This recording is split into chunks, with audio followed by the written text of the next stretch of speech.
La enfermera fue contratada para cuidar de un niño en estado vegetativo. Un día, cuando nadie estaba mirando, la enfermera se acercó al niño y lo que sucedió después la dejó aterrorizada. Ana, una enfermera, fue contratada para cuidar a Mateo, un niño en estado vegetativo, en la mansión de la familia Hernández. Desde el primer momento que Ana llegó a la imponente residencia, percibió un aire de tensión en la atmósfera. Mateo, un niño de aproximadamente 10 años, había estado en esa condición por casi 2 años tras un misterioso accidente. La madre biológica de Mateo, Laura, y la madrastra, María, convivían en la misma casa, lo que generaba una evidente hostilidad entre ellas. Carlos, el padre de Mateo, parecía ser el puente entre ambas, aunque su presencia se percibía distante y en conflicto. Ana había aceptado el trabajo con el firme compromiso de cuidar a Mateo de la mejor manera posible. Como enfermera dedicada, su experiencia en casos complejos la había preparado para lo inesperado, pero la dinámica familiar a la que se enfrentaba en la mansión de los Hernández era algo que no había anticipado. Desde el primer día, observó cómo Laura, quien a menudo llegaba sin previo aviso, y María, siempre atenta al cuidado médico de Mateo, discutían sobre los tratamientos. María insistía en que el tratamiento actual era el mejor disponible, mientras que Laura deseaba buscar segundas opiniones, siempre insistiendo en que algo más se podía hacer por su hijo. Para Ana, era evidente que la lucha entre ambas mujeres era más personal que médica. Ana se encontró inmersa en esta lucha, y aunque intentaba mantenerse neutral, se daba cuenta de que, tarde o temprano, tendría que tomar una postura en beneficio del niño. Mientras tanto, su enfoque era garantizar el cuidado adecuado de Mateo, asegurarse de que recibiera las medicaciones y terapias recomendadas y observar cualquier pequeño cambio en su condición. Al pasar tiempo en la casa, Ana comenzó a notar detalles que aumentaban sus sospechas. Medicinas no etiquetadas, discusiones a puerta cerrada entre Carlos y María, y una evidente sensación de desesperación en Laura, quien con frecuencia lloraba en los pasillos después de visitar a su hijo. El ambiente era pesado, y Ana sabía que había algo más oscuro detrás de esa familia perfecta. Mateo mostró señales de conciencia inesperadas que cambiaron completamente el curso de los eventos. Una tarde tranquila, mientras Ana ajustaba los medicamentos y revisaba los signos vitales de Mateo, algo increíble ocurrió. El niño movió los dedos. Inicialmente, Ana pensó que tal vez había sido un movimiento involuntario, algo común en pacientes en estado vegetativo.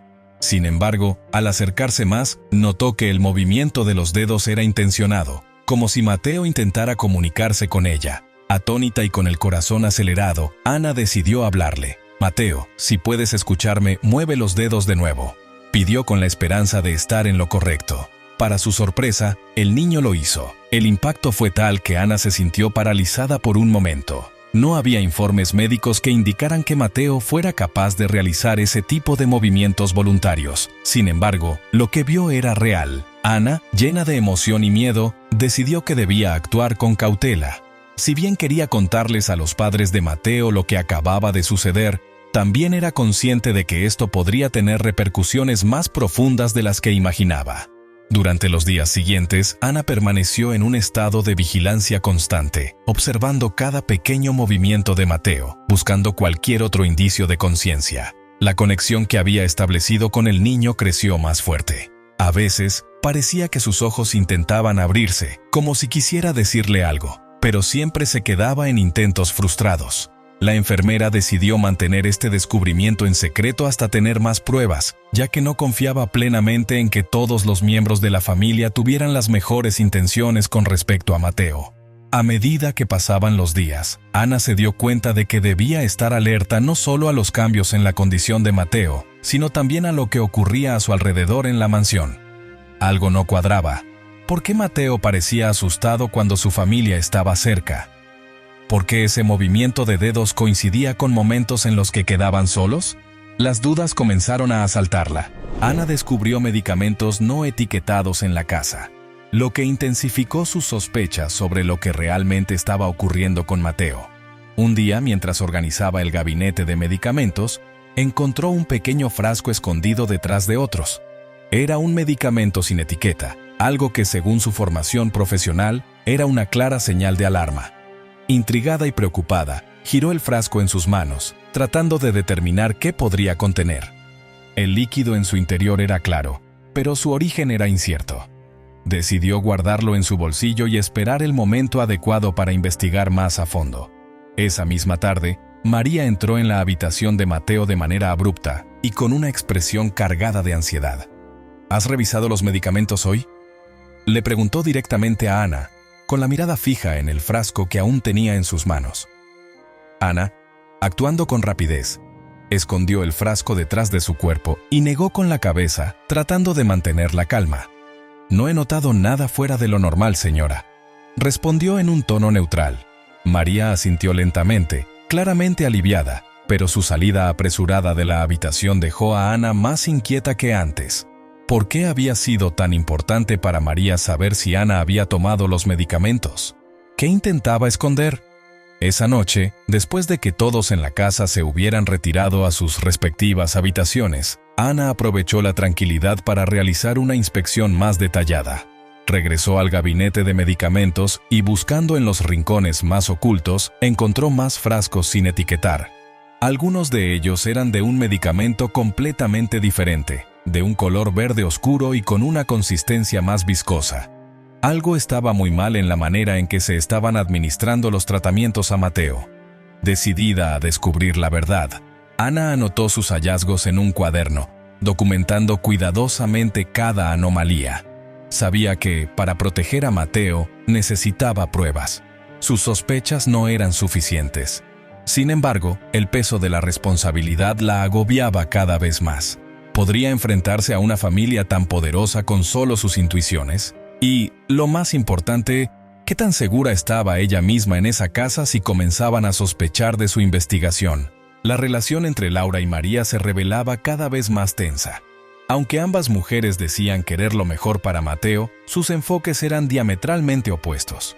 María, como madrastra, insistía en que el tratamiento actual estaba funcionando y que seguir cambiando médicos o terapias solo agotaría al niño. Laura, por otro lado, se sentía completamente frustrada, convencida de que algo no estaba bien con los cuidados que recibía su hijo. Las discusiones entre ambas eran casi diarias, y aunque intentaban contenerse en presencia de Ana, la tensión era palpable. Carlos, el padre, actuaba como un mediador, pero a menudo parecía más cansado que comprometido. Ana notaba cómo evitaba tomar decisiones difíciles o apoyar abiertamente a una de las dos mujeres. Esta neutralidad, sin embargo, solo alimentaba más la hostilidad entre Laura y María. Las dos veían en Carlos una fuente de poder y aprobación, y cada una trataba de ganarse su favor. Laura tenía acceso limitado a Mateo, lo que empeoraba su angustia. María controlaba estrictamente las visitas, argumentando que demasiada estimulación podría ser perjudicial para la frágil condición del niño. Este control constante enfurecía a Laura, quien se sentía excluida del proceso de cuidado de su propio hijo. «Es mi hijo, no el tuyo», le había gritado una vez en un arranque de desesperación, lo que solo había intensificado el conflicto. Ana, atrapada en medio de esta batalla, intentaba no tomar partido, pero no podía ignorar que Laura parecía estar más preocupada por el bienestar emocional de Mateo. Mientras tanto, María parecía obsesionada con seguir el tratamiento a rajatabla, como si fuera la única manera de demostrar que estaba haciendo lo correcto. Con el tiempo, Ana comenzó a notar que las visitas de Laura coincidían con un aumento en la ansiedad de Mateo. El niño parecía especialmente inquieto cada vez que su madre biológica estaba cerca, lo que le hacía pensar que quizás su presencia también era parte del problema. O tal vez había algo más que aún no entendía. El enigma se hacía cada vez más complejo y la salud de Mateo parecía estar en juego en medio de una lucha por el control y el poder. Mateo finalmente habló, rompiendo el silencio que había durado años y transformando por completo la dinámica de la situación. Una tarde, mientras Laura y María discutían nuevamente en la habitación de Mateo sobre cuál sería el próximo paso en su tratamiento, algo inesperado ocurrió. Los ojos de Mateo se abrieron lentamente y con una voz débil pero clara dijo: «Paren». Ambas mujeres quedaron en silencio, incrédulas. Ana, que estaba al lado de la cama, casi no podía creer lo que acababa de presenciar. El niño, que supuestamente estaba en un estado vegetativo, había hablado. No solo eso, sino que había emitido una orden clara y precisa. Laura y María se acercaron rápidamente a Mateo, sus rostros llenos de asombro y emoción. «Mateo, hablaste», «No lo puedo creer», exclamó Laura con lágrimas en los ojos. María, aunque más contenida, también mostró una emoción visible. Sin embargo, fue Mateo quien sorprendió a todos con sus siguientes palabras. «Llama a la policía», pidió con la misma voz ronca pero firme. El shock en la habitación fue palpable. Ninguno de los presentes entendía por qué Mateo había pedido llamar a la policía. ¿Qué sabía el niño que ellos no sabían? ¿Qué había detrás de su solicitud? Ana, aunque sorprendida, no dudó. Rápidamente sacó su teléfono y marcó el número de emergencia, explicando la situación lo mejor que pudo mientras Mateo seguía observando a su madre y su madrastra con una expresión de miedo y determinación. Carlos, al entrar en la habitación después de escuchar el alboroto, se arrodilló junto a su hijo, llorando de alivio al ver que finalmente había mostrado señales de recuperación. Sin embargo, el ambiente en la habitación era tenso. El pedido de Mateo había dejado a todos en un estado de confusión. Laura, entre sollozos, intentaba explicarse. «Mateo, yo solo quería lo mejor para ti. Pensé que estabas sufriendo». Mateo, haciendo un esfuerzo visible, trató de sonreír, pero sus ojos mantenían una mirada distante. María intentó intervenir, sugiriendo que Mateo descansara y que hablaran de esto más tarde, pero el niño negó con la cabeza, indicando que necesitaba contar algo en ese momento. Antes de que pudiera continuar, los monitores médicos comenzaron a emitir alertas. Ana, rápida en su reacción, comenzó a atenderlo, pero quedó claro que Mateo estaba al borde de una nueva crisis. Con su respiración irregular y su cuerpo temblando, las palabras que intentaba decir se desvanecieron cuando perdió la conciencia nuevamente, justo antes de que el equipo médico llegara al lugar. Ana llamó a la policía, y mientras Mateo era trasladado de emergencia al hospital, las autoridades llegaron para investigar lo sucedido. El caos en la mansión era total. Laura y María se miraban con recelo, tratando de entender por qué Mateo había pedido la intervención de la policía. Carlos estaba completamente deshecho, llorando desconsoladamente mientras intentaba asimilar lo que acababa de pasar. Ana, por su parte, estaba convencida de que había algo muy grave detrás de todo esto, algo que Mateo había intentado revelar. El traslado al hospital fue tenso. Mateo estaba en estado crítico, y los médicos trabajaban contrarreloj para estabilizarlo. Mientras tanto, Ana acompañaba al equipo médico, ayudando en todo lo que podía. En su mente no podía dejar de preguntarse qué había pasado realmente con Mateo, y si el medicamento no etiquetado que había encontrado tenía algo que ver con su condición.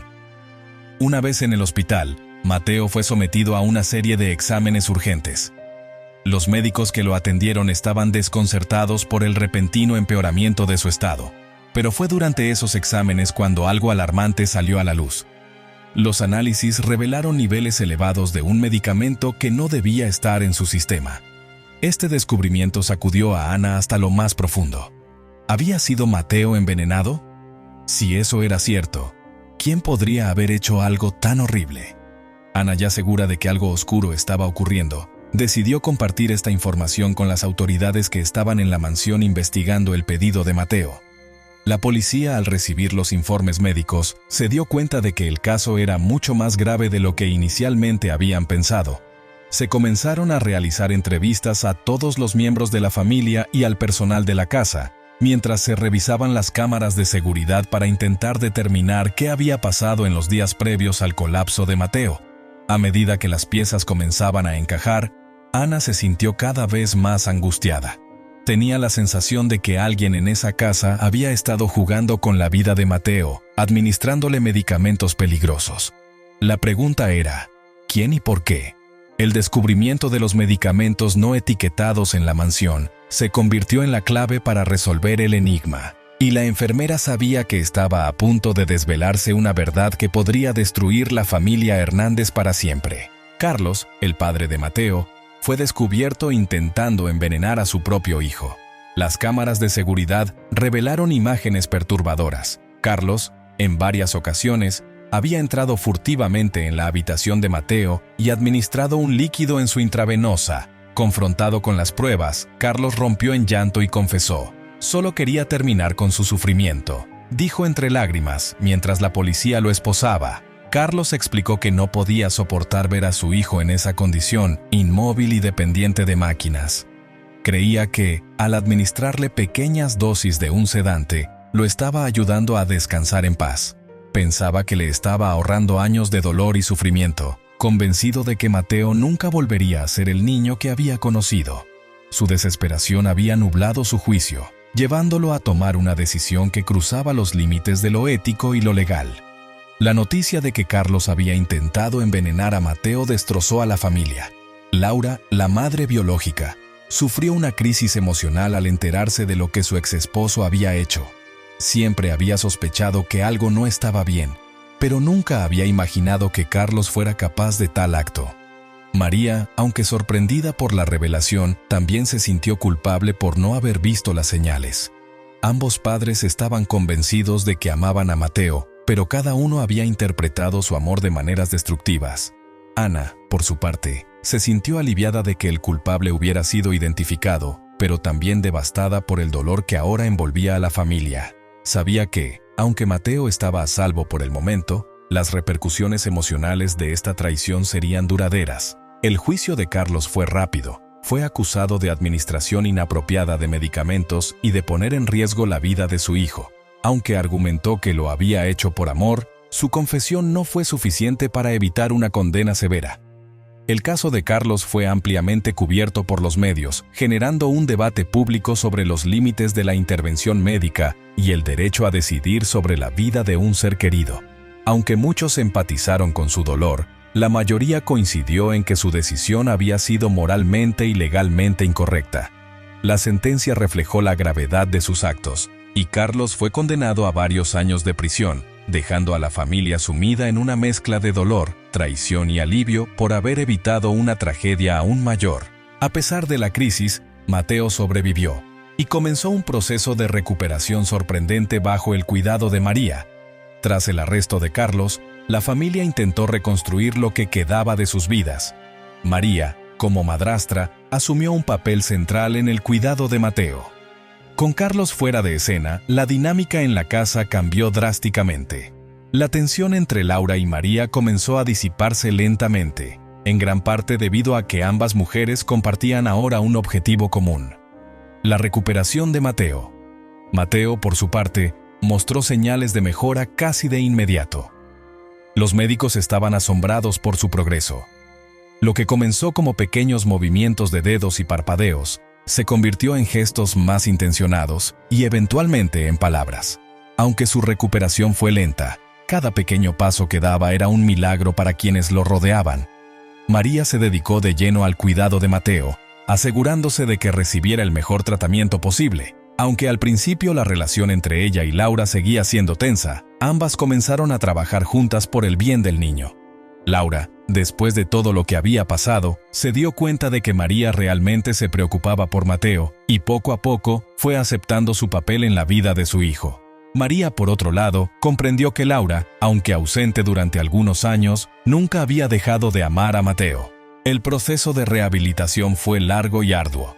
Mateo pasó por terapias físicas, del habla y emocionales, pero con cada día que pasaba se volvía más fuerte. Pronto, comenzó a caminar con ayuda, luego a hablar con más claridad. Para María y Laura, ver a Mateo reír y jugar como un niño normal era un sueño hecho realidad.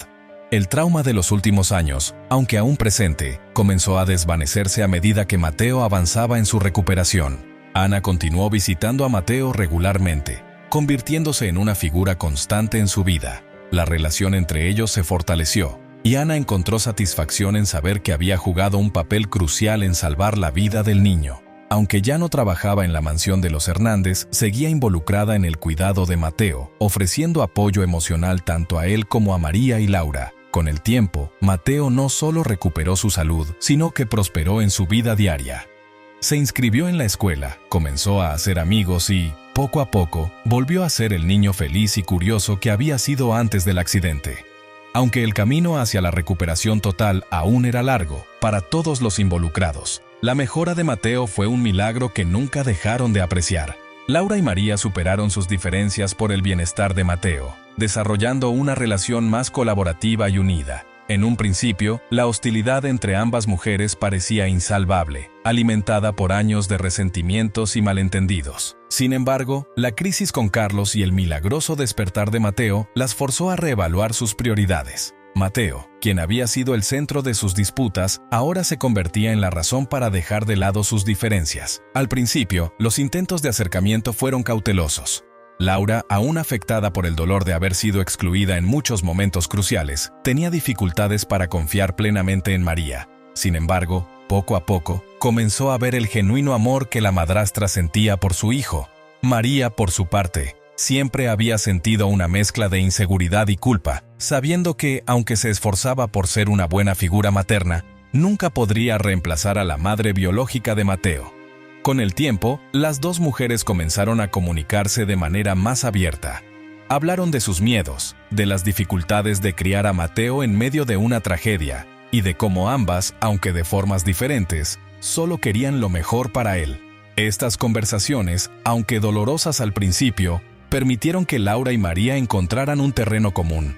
Dejaron de competir por el afecto de Mateo y comenzaron a trabajar juntas para garantizar que su recuperación fuera lo más fluida posible. La clave para la reconciliación fue, sin duda, el bienestar de Mateo. Ambas sabían que el estrés y las tensiones familiares podían afectar negativamente su recuperación. Decidieron que, en lugar de pelear por las decisiones médicas, consultarían siempre a los expertos y tomarían las decisiones en conjunto. Este cambio de mentalidad fue transformador para la dinámica familiar. Mateo, al notar la mejora en la relación entre su madre y su madrastra, comenzó a sentirse más tranquilo y seguro en su entorno. Las visitas de Laura a la casa de los Hernández se volvieron más frecuentes, y con el tiempo, lo que comenzó como encuentros tensos y llenos de formalidades se transformó en momentos de apoyo mutuo. Las dos mujeres comenzaron a compartir más tiempo juntas, no solo hablando sobre Mateo, sino también sobre sus vidas personales, sus esperanzas y sus temores. La relación que alguna vez estuvo marcada por la desconfianza, ahora florecía en una especie de amistad. La mayor prueba de su unión ocurrió durante una de las evaluaciones médicas de Mateo. Ambos médicos expresaron su sorpresa por la rápida recuperación del niño y sugirieron que la estabilidad emocional que ahora rodeaba a Mateo era un factor clave. Laura y María, que asistieron juntas a la cita, se miraron y sonrieron, sabiendo que a pesar de todo lo que habían pasado, ahora estaban trabajando juntas por un bien mayor, la felicidad y salud de Mateo. Ana, después de su intervención crucial, continuó siendo una figura importante en la vida de Mateo, quien recuperó su salud completamente y se convirtió en un símbolo de esperanza y superación. El papel que jugó Ana fue mucho más que el de una simple enfermera. Desde el momento en que entró a trabajar en la mansión de los Hernández, su conexión con Mateo fue diferente. Aunque en un principio solo era una profesional encargada de su cuidado médico, Ana fue quien descubrió los primeros signos de que algo no estaba bien en el entorno del niño y, más importante aún, fue quien presenció los primeros intentos de Mateo por comunicarse. Tras la confesión de Carlos y su posterior arresto, Ana se mantuvo apegada a Mateo, visitándolo con regularidad. Su dedicación y compromiso con el niño no se limitaron a su tiempo como enfermera contratada. A medida que Mateo se recuperaba, sus visitas a la mansión se convirtieron en encuentros más personales y afectivos. Ana, que había visto el lado más vulnerable de Mateo durante su estado vegetativo, ahora lo veía transformarse en un niño activo y curioso. Un cambio que para ella era nada menos que un milagro. Mateo, por su parte, desarrolló un cariño especial hacia Ana. A su corta edad, quizás no comprendía completamente la magnitud de lo que Ana había hecho por él, pero sabía, en lo más profundo de su corazón, que ella había sido crucial para su recuperación. Durante sus visitas, Ana y Mateo solían pasear juntos por el jardín de la casa, a veces acompañados por María, otras veces por Laura, y cada vez más seguido por ambos. Ana le contaba a Mateo pequeñas historias sobre su vida antes de conocerlo, mientras él la escuchaba con atención, interrumpiendo solo para hacer preguntas curiosas o contarle alguna anécdota de su nueva vida fuera del hospital. La relación entre Ana y Mateo también tuvo un impacto positivo en María y Laura, quienes encontraron en la enfermera un punto de unión. Mientras ambas mujeres continuaban trabajando en fortalecer su relación por el bien de Mateo, la presencia de Ana ayudó a mantener un ambiente de paz y colaboración en la casa. María, que al principio había visto a Ana simplemente como una empleada, ahora la trataba como una amiga de confianza. Laura, quien inicialmente había desconfiado de todos en la mansión, ahora también sentía un profundo respeto y gratitud hacia Ana, sabiendo que, sin ella, Mateo podría no haber sobrevivido. La recuperación de Mateo fue lenta pero constante. Al principio, fueron pequeños logros: mover los dedos con mayor fuerza, abrir los ojos con mayor frecuencia, pronunciar palabras sueltas. Pero con el tiempo, estos avances se convirtieron en hitos significativos. Pronto, Mateo estaba caminando con la ayuda de un fisioterapeuta, y aunque aún necesitaba apoyo, sus primeros pasos por el jardín fueron motivo de celebración. Ana estuvo allí, junto a María y Laura, aplaudiendo cada pequeño avance como si fuera el mayor logro del mundo. Los médicos que seguían el caso de Mateo también estaban sorprendidos por la magnitud de su recuperación. Lo que alguna vez consideraron imposible se estaba materializando ante sus ojos. Para muchos de ellos, Mateo se había convertido en un caso de estudio, un ejemplo vivo de lo que la esperanza, el amor y el cuidado adecuado podían lograr. Algunos médicos sugirieron incluso que el entorno familiar renovado, donde María y Laura habían superado sus diferencias, jugaba un papel clave en el progreso de Mateo. Mientras tanto, Ana decidió aprovechar esta experiencia para abogar por otros niños en situaciones similares. Se unió a varias campañas de concientización sobre la importancia de la supervisión médica en casos delicados como el de Mateo, y pronto se convirtió en una portavoz activa en conferencias de salud infantil. Su historia, basada en el caso de Mateo, inspiraba a médicos, enfermeros y familias en todo el país. En sus charlas, Ana compartía no solo los desafíos médicos a los que se había enfrentado, sino también la importancia de observar los aspectos emocionales y psicológicos de los pacientes. Hacía hincapié en que, más allá de los tratamientos médicos, el entorno familiar y el apoyo emocional podían marcar una gran diferencia en la recuperación de un paciente. Gracias a su incansable dedicación, Ana fue promovida a jefa de enfermeros en el hospital donde trabajaba. En esta nueva posición, implementó varios protocolos que mejoraron la atención infantil, asegurando que ningún niño bajo su cuidado pasara por lo que Mateo había experimentado. Además, colaboró con organizaciones no gubernamentales para promover mejores prácticas en la administración de medicamentos en hospitales, defendiendo siempre la importancia de la transparencia y el control riguroso en casos de pacientes vulnerables. El impacto de Ana no se limitó solo al ámbito profesional. Su relación con Mateo seguía creciendo con los años. A medida que Mateo dejaba atrás su estado de fragilidad y comenzaba a convertirse en un niño normal, Ana seguía siendo una figura constante en su vida. Asistía a sus cumpleaños, lo acompañaba en eventos importantes y a menudo lo llevaba a pasar tardes en el parque. Durante una de esas visitas, mientras Mateo corría y jugaba con otros niños, Ana se sentó en un banco junto a María y Laura. Las tres mujeres compartieron un momento de reflexión. Para ellas, ver a Mateo correr y reír, después de haber pasado tanto tiempo en una cama de hospital, era un recordatorio de que los milagros eran posibles. La relación entre María y Laura también había evolucionado significativamente. Ya no eran rivales, sino aliadas en la crianza de Mateo. Los resentimientos del pasado habían sido reemplazados por una amistad improbable, basada en su amor común por el niño. Laura, que había experimentado tanto dolor y pérdida, ahora se sentía agradecida de poder compartir la vida de su hijo con María. Y María, por su parte, había aprendido a respetar el lugar de Laura en la vida de Mateo, sabiendo que juntas podían ofrecerle el mejor futuro posible. El día en que Mateo cumplió 12 años, la familia organizó una gran fiesta en el jardín de la mansión. Amigos, familiares y médicos asistieron para celebrar lo que fue más que un cumpleaños. Fue una celebración de la vida. Ana, invitada de honor, observaba a Mateo mientras corría entre los invitados, sonriendo y riendo como cualquier otro niño de su edad. Para Ana, ese momento encapsulaba todo lo que había luchado por lograr. La promesa que le había hecho a Mateo, de protegerlo y darle una oportunidad de vivir, se había cumplido de una manera que nunca había imaginado. Ese día, después de que la fiesta terminó y los invitados comenzaron a irse, Ana se quedó un poco más, sentada en el jardín mientras el sol comenzaba a ponerse. María y Laura, también agotadas pero felices, se unieron a ella. Las tres mujeres compartieron una copa de vino, reflexionando sobre todo lo que habían pasado juntas. «Es un milagro», dijo María, rompiendo el silencio. «Sí, lo es», coincidió Laura. Ana, mirando a Mateo jugar a lo lejos, simplemente sonrió. Sabía que, aunque el camino había sido largo y doloroso, cada momento de lucha había valido la pena. Mientras el sol se ponía y la luz dorada del atardecer bañaba el jardín, Ana sintió una profunda paz interior.